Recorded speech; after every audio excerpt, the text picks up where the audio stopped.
कर्क राशि वालों के लिए मंगल और शनि की षडाष्टक युति जो बन के तैयार है, बन आरंभ हो चुकी है। 7 जून से लेकर करीब करीब 28 जुलाई तक ये युति बनकर रहेगी और आपकी राशि के दृष्टिकोण से बड़ी महत्वपूर्ण है। देखिए, आपकी राशि के दृष्टिकोण से इस वक्त द्वितीय भाव कुटुंब भाव में चल रहे हैं मंगल महाराज, केतु वहां 7 में विराजमान है और शनि महाराज आपके भाग्य में बैठ गए हैं। तो शनि जब भाग्य में बैठ जाते हैं तो क्या कह दिया जाता है कि भैया भाग्य ही स्लो, धीरे धीरे रे मना, धीरे सब कुछ होए, माली सींचे 100 घड़ा, खुशहाली तब हो, यानी बहुत धीरे धीरे सब कुछ होने के योग है।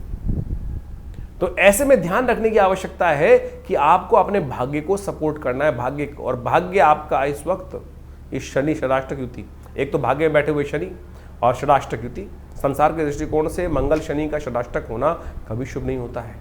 ये हमेशा द्वंद्वात्मक स्थिति उत्पन्न करता है। विश्व में देखिएगा 7 जून से लेकर करीब करीब ये स्थिति जो है अच्छे लोगों के बीच में जो अच्छे दोस्ती है वो भी कहीं ना कहीं क्लैश करने की स्थिति में उत्पन्न हो जाएगी।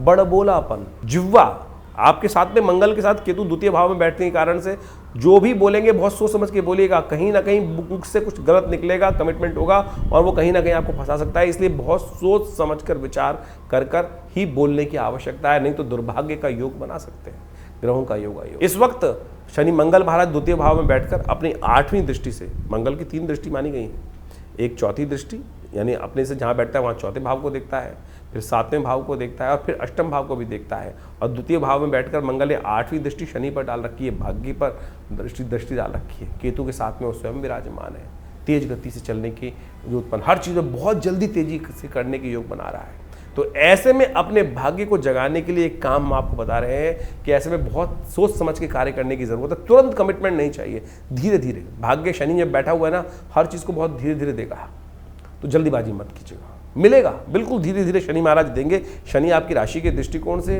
खराब नहीं है, चिंता मत कीजिए, लेकिन कोई ऐसा गोचर में जो स्थिति चल रही है वो धीरे धीरे भाग्य के अनुसार से काम करने की स्थिति को उत्पन्न करेगा। बस आपको थोड़ा सा काम ये करना चाहिए कि आप विशेष तौर पर थोड़ा परोपकार की तरफ ज़्यादा जाने का प्रयास करें, लोगों के साथ में तारतम्य बिठा के प्रयास करने का प्रयास करें, किसी गरीब की, दूसरे व्यक्ति की मदद करने का सोचें। यानी जो भी काम कर रहे हैं उसके अंदर कम्युनिटी के लिए ज़्यादा सोचने का प्रयास करेंगे तो बहुत अच्छे से आपको लाभ मिलने के योग बन सकते हैं। जो शादीशुदा लोग हैं वो एक काम कर सकते हैं। ऐसे में आपके धन के भाव में मंगल महाराज बैठे हैं, तो ऐसे में जीवन साथी का सहयोग लेकर काम करने का प्रयास करें। जीवन साथी का सहयोग आपके लिए बहुत ज़रूरी है इस वक्त। जीवन साथी जिस कार्य में भी आपका सहयोग कर कार्य करने का प्रयास करोगे उस चीज़ में आप वारे न्यारे करने के योग बना सकते हैं।